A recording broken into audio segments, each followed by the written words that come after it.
אנחנו בפרק ד' בספר התניא. בפרק ג' דיברנו על הנפש האלוקית. בפרק ד' התחלנו לדבר על הלבושים של, בכלל על הלבושים שעליהם בעצם מתנהלת המלחמה, ודיברנו על זה שהלבושים שהם מחשבה, דיבור ומעשה, יש להם, הם כאילו יותר נמוכים מהנפש בעצמה, אבל דווקא דרך הלבושים אנחנו יכולים להגיע לקדוש ברוך הוא בעצמו, מה שעם הנפש לבד היא לא יכולה להגיע. כי הנפש היא נברא, ונברא לא יכול להשיג בורא, והלבושים שאיתם אנחנו לומדים תורה ומקיימים מצוות, עם תורה ומצוות אנחנו מגיעים לקדוש ברוך הוא בעצמו. למה? כי אורייתא וקודשא בריך כול אחד. ואז המשכנו ודיברנו על זה שהקדוש ברוך הוא בעצם אין סופי, והבאנו לזה כל מיני פסוקים שמוכיחים את כמה שאנחנו לא באמת יכולים להשיג את הקדוש ברוך הוא. ועל זה, וזה שדיברנו על זה שבוע שעבר, ונחזור על זה קצת עכשיו, זה קצת מורכב, דיברנו על זה. אז הגמרא אומרת לנו, במקום שאתה מוצא גדולתו, שם אתה מוצא עין ותמותו. כלומר, במקום שבו אנחנו רואים כמה הקדוש ברוך הוא גדול, זה בעצם מקום ששם בדיוק בא לידי ביטוי הענווה של הקדוש ברוך הוא. כמה הוא משפיל את עצמו, לאיזה פרטים קטנים הוא יורד, עד כדי כך שאנחנו יכולים לראות שהוא גדול. כי הוא בעצמו כל כך הרבה יותר מזה. הוא כל כך בעין ארוך אלינו, שאנחנו בכלל לא יכולים להתחיל להבין או להתחיל לראות כמה הוא גדול. אבל כשהוא מצמצם את עצמו מאוד מאוד מאוד מאוד מאוד, אז מגיע איזשהו שלב שבו פתאום אנחנו יכולים להסתכל ולהגיד, וואו, כמה טוב השם, וואו, כמה הוא גדול, וואו, כמה זה מרגש. אבל השלב הזה הוא יורד מאוד מאוד מאוד מאוד למטה כדי להגיע למקום הזה, ולכן במקום שאנחנו מרגישים, שאנחנו רואים כמה הקדוש ברוך הוא גדול, זה רק עדות לכמה הוא יוריד את עצמו, כמה הוא השפיל את עצמו, כדי להגיע לרובד, לאיזושהי נקודה שבה אנחנו יכולים להעריך את מה שהוא מתגלה. וצמצם הקדוש ברוך הוא רצונו וחוכמתו. עמוד 16.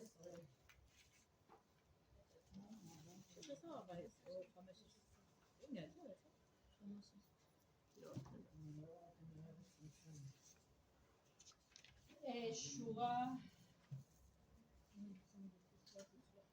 איזה שורה? איפה המילה בצמצם? שורה חמישית מלמעלה. מחשבותם הנה, עמוד 16 שורה חמישית, המילה האחרונה וצמצם. האחרונה בשורה. תודה פייגי. וצמצם הקדוש ברוך הוא רצונו וחוכמתו בתרי"ג מצוות התורה ובהלכותיהן, ובצירופי אותיות תנ"ך ודרשותיהן שבאגדות ומדרשי חכמינו זיכרונם לברכה. אז הקדוש ברוך הוא בעצם לוקח את כל האין סופיות הזאת ומצמצם אותה לתוך משהו, לתוך רצון, לתוך חוכמה, שזה כבר צמצום, ומביא אותם לידי ביטוי בתרי"ג מצוות התורה ובהלכות. ואז פתאום נהיה ממש ממש ממש קריטי האם הדלקת נר שבת 5 דקות קודם או 5 דקות אחר כך. נו מה כזה עניין? כל פעם שאת רוצה להדליק נר זה כזה קריטי? מה הבעיה עם 5 דקות אחרי? זה הרי אותו נר והקדוש ברוך הוא לא מוגבל והוא מעל הזמן, מה הסיפור הזה? אבל הוא צמצם את הרצון שלו למקום כל כך עדין, כל כך מדויק, כי ככה אנחנו יכולים לפגוש אותו. ככה אנחנו יכולים לפגוש אותו. ולכן כן, יש משמעות ממש קריטית אם הדלקתי נרות חצי שעה קודם או חצי שעה אחרי. ובצירופי אותיות תנ"ך בלימוד התורה אנחנו קוראים את התנ"ך, וקריטי האם אנחנו אומרים את הפסוק כמו שהוא כתוב או כמו שהמצאנו אותו או כמו שנדמה לנו או כמו שהילדים במתיקות אינסופית משבשים כל מיני מילים. אבל הצירוף, עצם הפסוקים, עצם המילים האלה שכתובות בתנ"ך בסדר שבו הן כתובות, גם שם הוא מצמצם את עצמו. ולפתוח חומש ופשוט לקרוא את הפסוקים זה לתפוס את הקדוש ברוך הוא בעצמו. כי הוא שם את עצמו שם. ודרשותיהן שבאגדות ומדרשי חכמינו זיכרונם לברכה. לימוד התורה בעצם מאפשר לנו באמת את אותו מפגש עם הקדוש ברוך הוא בעצמו. ולמה הקדוש ברוך הוא מצמצם את עצמו כל כך? למה הוא יורד לכאלה פרטים? בכדי שכל הנשמה או רוח ונפש שבגוף האדם תוכל להשיגן בדעתה ולקיימן כל מה שאפשר לקיים מהם במעשה דיבור ומחשבה. למה הקדוש ברוך הוא מצמצם את האינסופיות הזאת לתוך התורה, לתוך ההלכה, לתוך הפסוק בסדר הזה, לתוך אותו סיפור של אגדות חז"ל? כדי שאנחנו נוכל להשיג אותו, שאנחנו נוכל להיות איתו בקשר, זהו, שאנחנו נוכל להיפגש איתו. בשביל זה הוא מצמצם את עצמו כל כך הרבה, כדי לאפשר לנו להתחבר אליו. מצוות בצוותא, זה השגת והמצוות. ועל ידי זה, כשיהודי באמת לומד תורה מקיים מצוות, מתחבר דרך אותו צמצום של הקדוש ברוך הוא, בדרך שבה הקדוש ברוך הוא קבע, תתלבש הנשמה שלו בכל 10 בחינותיה ב3 לבושים אלו. כשיהודי באמת מונח שם, אז מה שקורה זה שהנשמה האלוקית שבתוכו היא מתלבשת בתוך 10 כוחות הנפש של הנשמה האלוקית, והיא באה לידי ביטוי ב3 הלבושים, מחשבה, דיבור ומעשה. כלומר, אותו יהודי באותו רגע כולו עם הקדוש ברוך הוא. מה רצית לומר? שהמילה צמצום, מה המהות שלה? זה משהו קטן, מקטין, או צמצום של הקדוש ברוך הוא הבנתי, ככל אני רואה אותו ואז אני מבינה שהוא מצטמצם עבורי. אבל מה הצמצום באיזה בחינה אני אמורה להסתכל על המילה הזאת כלפיי, כלפי צמצום של יהודי? זאת שאלה מאוד מאוד מעניינת. הבאת את זה בכמה היבטים את המילה הזאת. זאת שאלה מאוד מאוד מעניינת. הקדוש ברוך הוא אחרי שהוא ברא את העולם, הוא רק מגיב למה שאנחנו עושים. עכשיו, אם אנחנו רוצים שהוא ימשיך עוד שפע לעולם, אז מה אמרנו שהוא צריך כדי להוריד עוד שפע לעולם? להצטמצם, נכון? אז איפה הקדוש ברוך הוא יגיב לי בצמצום? מה אני צריכה לעשות כדי שהוא יצמצם את עצמו? לבקש. לצמצם את עצמי. מה זה לצמצם את עצמי? לתפוס פחות מקום בעולם. אבל ביטול. השאלה שלי נהיה הפוכה. היא אומרת צמצום. אבל אם אנחנו אומרים בחסידות שאנחנו מעלים את האור ומגלים את הקדוש ברוך הוא, אז למה צריך לצמצם את זה? זה לא פותח את זה שצריך פחות צמצום, שהקדוש ברוך הוא יותר יכול להגיע כמישהו באמת? לא, עוד לא בשלב הזה, ואם תרצי להרחיב נעשה את זה אחרי שנסיים פה כדי להישאר עם הזה, אבל מוזמנות להישאר פה לשאלות אחרי, בהחלט. ולכן נמשלה התורה למים.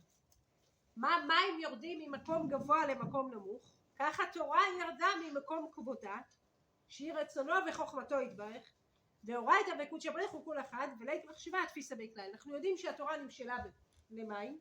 אם הזכרנו את התנאים לפני כן, אז רבי עקיבא ששואל אותו בעצם, אותו גוי, למה אתה לומד תורה אם זה מסכן את החיים שלך?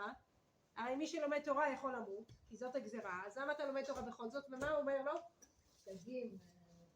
תוציא את הדגים מהמים, כי המים לא טובים להם. לא עובד ככה. זה יהיה יותר גרוע. כמו שאי אפשר להוציא את הדגים מהמים, אז אני מבחינתי לא ללמוד תורה זה גזר דין מוות. אז אתה אומר לי לא זה, אני מעדיף להסתכן בזה שאולי יתפסו אותי מאשר לא ללמוד תורה לכתחילה. אז התורה נמשלה למים, ואנחנו רואים את זה בכל מיני הקשרים. למה התורה נמשלה למים? זה מופיע בתורה, זה מדויק, זה לא סתם. מים הנטייה שלהם היא לרדת למטה, תמיד למטה. לא, מלמטה למטה. הם תמיד ירדו למטה, הם זורמים וזה תמיד ירד למטה. בניגוד לאש למשל, שהיא אף פעם לא תרד למטה. הנטייה שלה זה לעלות למעלה. כלומר, לא כל דבר הוא יורד למטה. המים, הטבע שלהם תמיד זה לרדת למטה. אם יש איזשהו סדק קטן, הם תמיד יצליחו להגיע לשם ולחלחל למטה. אפילו לתוך החדר. התורה היא בעצם חוכמתו של הקדוש ברוך הוא, כלומר היא מגיעה ממקום מאוד מאוד מאוד מאוד מאוד גבוה, והתורה יורדת למטה כמו מים.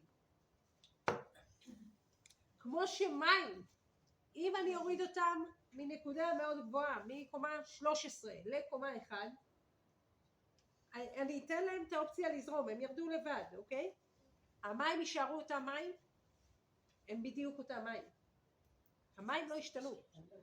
הם בדיוק, אם יש שם לכלוך בצינור, אז הם אולי יספגו קצת לכלוך, אבל המים הם אותם מים שם. H2O. בדיוק. התורה, כשהיא נמצאת שם למעלה, היא יורדת כאן לעולם הזה, היא יורדת עד למקום הכי נמוך שיש. תמיד לתורה יש מה להגיד.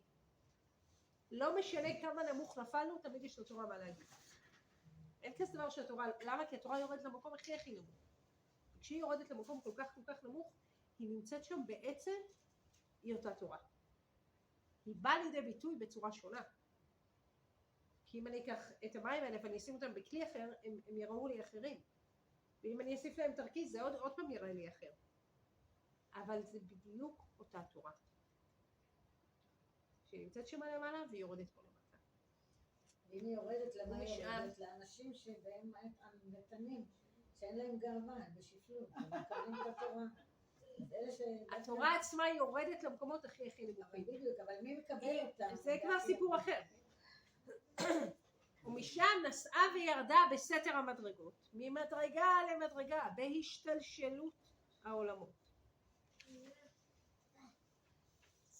עד שנתלבשה בדברים גשמיים בענייני עולם הזה שהם רוב מצוות התורה ככולם והלכותיהם.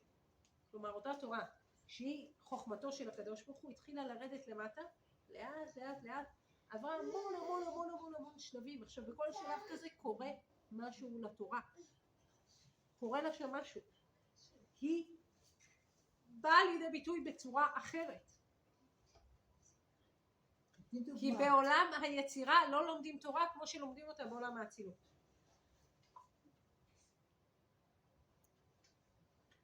עד שהיא יורדת כל כך נמוך שהיא באה לידי ביטוי ממש בדברים גשמיים לגמרי. אז יש לנו למשל מצווה בשבת שהיא איסור הוצאה מרשות לרשות. בגדול, בלי להיכנס לכל הפרטים, יש לנו את רשות הרבים ורשות היחיד. היום בארץ כמעט אין מקום שמוגדר כרשות הרבים הלכתית, אז אנחנו קצת פחות מכירים את זה. בחוץ לארץ אפשר לראות כל מיני מקומות שבהם אי אפשר לעשות עירוב, כי זה רשות הרבים. ואז מה שקורה זה שאסור להוציא מהבית שום דבר לרחוב. כלום. אסור להחזיק ביד משהו שאיתו יוצאים מהבית. ולא משנה מה זה. לא תיק, לא טישו, לא מפתח, לא כלום. בשבת אסור. זו ההלכה שבאה לידי ביטוי כאן בעולם הזה, וככה אנחנו מקיימים את ההלכה. זה נקרא לשמור שבת. לא להוציא מרשות הרבים לרשות היחיד, או מרשות היחיד לרשות הרבים. לא, איסור הוצאה מרשות לרשות. אם התורה מגיעה מלמעלה, מה זה אומר הדבר הזה של איסור הוצאה מרשות לרשות בגן עדן למשל? יש נשמות שיושבות בגן עדן ולומדות תורה. אסור להוציא מרשות לרשות. את מה הם מוציאים בדיוק? איפה? אין להם מפתח, הם לא בדיוק, הם לא מקיימים מצוות, אין להם מפתח להוציא. אבל הם לומדים תורה, אז מה הם לומדים שם? אז הם לומדים את איסור הוצאה מרשות לרשות, אבל לא כמו שהוא ירד עד לרובד הגשמי הזה, אלא הם לומדים על זה שיש את רשות היחיד. מה זה רשות היחיד? היחיד של הקדוש ברוך הוא. הוא יחיד בעולמו. ויש את רשות הרבים. מה זה רשות הרבים? איפה שיש כל מיני שחושבים שהם קיימים. שמה? כל מיני שחושבים שהם קיימים. זה היבטים שלא קשורים לחומר. נכון, אבל זה בדיוק אותו עניין. ואנחנו צריכים לדאוג לזה, רק ברשות היחיד מותר לטלטל. אנחנו צריכים לדאוג לזה שהעולם כולו יהיה רשות היחיד. להפוך את רשות הרבים לרשות היחיד. אסור להם להוציא אוכל אפילו ממקום למקום? נכון. ויש ממש סוגיה שלמה שנידונה במשנה, מה קורה אם יש למשל שריפה. אז אסור לכבות את השריפה, אבל יש שאלה שלמה של מה מותר להוציא. כי אסור לטלטל, בעצם אסור להוציא, אז מה כן אפשר ואי אפשר, ומה קורה באיזה כל מיני מצבים. הבגדים ולצאת. אה? אפשר ללבוש את הבגדים ולצאת. נכון, ומותר להוציא אוכל רק כשצריך לשבת. אבל אפשר לקרוא לשכנים ולהגיד להם בואו תיקחו מהבית שלנו אוכל לשבת. אבל צריך להיות רק לשבת. אסור... מה המשקפיים? אם אפשר יש לטלטל? שריפה אסור לכבות? בשבת? נכון. אם כל הזמן עלה, אבל אם זה לא עלה, היא כל הזמן. לבקש ממנו שיוריד גשם. אסור לכבות. היום זה בנייני קומות, אז זה מסכן, אז זה סכנת נפשות, זה משהו אחר. גם בבית פרטי זאת סכנת נפשות, ואסור לכבות אש בשבת. כשמדובר בבניין של קומות, לא, אז אבל זה שונה. זה פיקוח נפש. אני לא יודעת על זה. זה גם פיקוח נפש. אבל מכבי אש באים, לא? מה זאת אומרת? כשאני הייתי לפני הרבה מאוד שנים, הייתה משפחה, ההורים שלי היו גרים בבניין של 11-12 קומות, אמא שלי עדיין שם, והיה ליל שבת, פתאום שמענו רמקולים, לא הבנו מה זה, ואז פתחת את החלון, זה היה חורף לדעתי, ואז התברר שבאחת הקומות העליונות פרצה שריפה, ובאמת בגלל שזה בניין רב קומות פחדו שזה יגיע למערכת החשמל, והם פשוט פינו את כולם, אמרו לכולם לצאת מהבתים. אבל לא חיבור. זה בסוף לא הגיע למערכת החשמל, אבל לא פינו, הבית כולו נשרף כליל, חוץ מתמונה של הרבי שנשארה, זה היה מדהים. בתוך קירות שחורים לגמרי. את מכירה את הבניין, זה בניין מעבר, אין לו במה להתאפס, זה לא בתים מעץ או בתים שלהם. גם עכשיו בבארי, הכל נשרף חוץ לבית הכנסת, בסוכות, וגם אחר בספרי תורה. היו כל מיני סיפורים על דברים ש... אחוזה שחור על גבי לבן. שמעתי שנכנסו לחסר תורה למשפחת ביבס בבית. באמת? עשו ספר תורה אתמול בבארי. משפחת ביבס. אז עד שנתלבשה בדברים גשמיים בענייני עולם הזה של רוב מצוות התורה רק עם הילדים. עד שמה? ובצירופי אותיות גשמיות בדיו על הספר 24 ספרים שבתורה נביאים וכתובים. אני לא יודעת, אני לא צריכה. כדי שתהה כל מחשבה תפיסה בהן. ואפילו בחינת דיבור ומעשה שלמטה ממדרגת מחשבה תפיסה בהן ומתלבשת בהן. אז הקדוש ברוך הוא בעצם מוריד את עצמו ומצמצם את עצמו כל כך עד כדי כך שהדברים באים לידי ביטוי ממש בשיח על דברים גשמיים. ולמה? כדי שאנחנו נוכל להשיג אותו, כדי שאנחנו נוכל לגעת בו, להתחבר אליו באמת באיזושהי נקודה, באיזושהי דרך מתוך העולם שלנו. כי אם הדרך היחידה שלנו להתחבר אליו הייתה רק בדרך מופשטת, אז החיים הגשמיים שלנו היו מנותקים.